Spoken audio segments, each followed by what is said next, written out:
Ce livre prend deux formes, une forme imprimée, donc sous forme de 8 chapitres qui peuvent se lire indépendamment, et un site web qui contient des contenus complémentaires. Ce sont des descriptions et analyses d'objets. Ce sont des textes qu'on a dû retrancher de la version imprimée pour des questions de place et d'encombrement.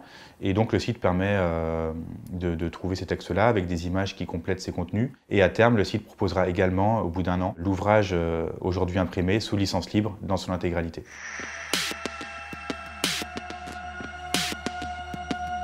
On peut les définir simplement comme l'association de pratiques savantes en littérature, en sciences humaines, avec des matériaux numériques de tout ordre, logiciels et hardware.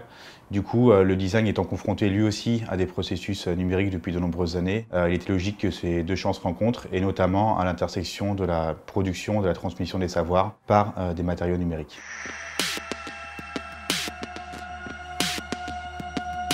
L'université est bouleversée par de nombreux changements, notamment des exigences de rentabilité. Et il me semble que le design qu'on associe fréquemment, enfin en tout cas dans le langage commun, à l'exigence de faire vendre, peut au contraire déjouer ces attendus de rentabilité et montrer que dans nos objets, dans notre quotidien, dans nos environnements, on peut se poser de nombreuses questions et réinventer nos cadres de vie.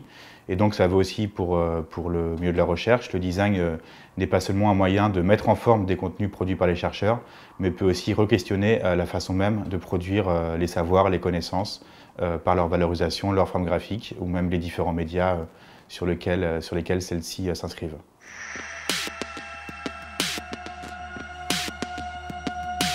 Le terme innovation n'est pas directement issu historiquement du champ du design.